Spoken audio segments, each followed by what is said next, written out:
বৈশ্বিক যে বাস্তবতা এবং তার ফলে আমাদের উপরে যে যে প্রভাবটা পড়েছে বিশেষ করে উন্নয়নশীল দেশগুলোর উপরে সেগুলো মাথায় রেখে বাজেটটা প্রণয়ন করা হয়েছে। আপনারা জানেন 2021, 22, 23 এই 3 বছরে আপনারা যদি দেখেন শুধু জ্বালানি কিনতে আমাদের সরকারের $14.5 বিলিয়ন এক্সট্রা খরচ হয়েছে।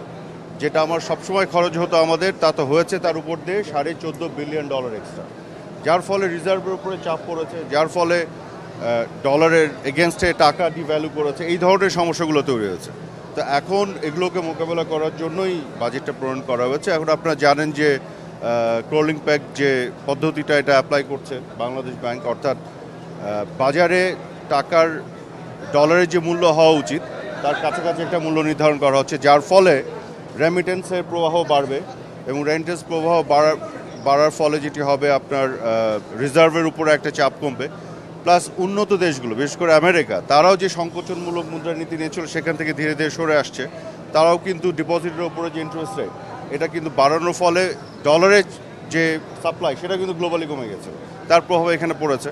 তো ওই সব কিছু মিলে এখন আগামী 1 বছরের মধ্যে আমরা আশা করছি একটা সহনীয় পর্যায়ে সব কিছু চলে আসবে। যে লক্ষ্যমাত্রা তো আপনার একটু বেশি করে রাখতেই হয়, কারণ লক্ষ্যমাত্রায় যদি কম রাখেন তাহলে তো অ্যাচিভ করা আরও কমে যায়, যে কারণে এটা একটু অ্যাম্বিশিয়াস হওয়া উচিত।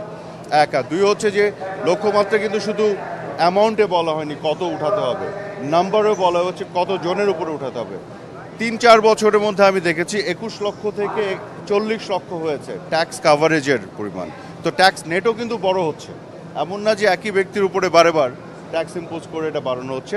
আজকে আমরা যে ক্যাবিনেটের স্পেশাল ক্যাবিনেট মিটিং যেটা হচ্ছে বাজেটের আগে, সেখানে প্রেজেন্টেশনগুলি দেওয়া হয়েছে এনবিআরের পক্ষ থেকে, তারপরে ফাইন্যান্স মিনিস্ট্রি থেকে দিয়েছে। এখন আমরা যেটা দেখছি ফোকাস করা হচ্ছে যে মানুষের উপরে কষ্ট যেন লাঘব হয়, মূল্যস্ফীতি যেন কমে এবং ট্যাক্স রেট যেন বাড়ানো যায় এভাবে। আর আর উন্নয়নের যে গতি পেস এটা যাতে কমে না যায়, এগুলো হচ্ছে কিছু গদ বাঁধা কথাবার্তা। কোন জায়গায় কর আরোপ করতে বলেছে, কোথায় বাড়াতে বলেছে। আমরা তো গত 15 বছর ধরে যে ডেভেলপমেন্টটা হয়েছে সেগুলোকে পর্যালোচনা করে আগামী দিনে আর কি করা উচিত সেগুলো বিচার বিশ্লেষণ করেই সিদ্ধান্ত নেওয়া হয়। কে কোথায় প্রেসক্রিপশন দিল তার সাথে কোনো সম্পর্কই নাই।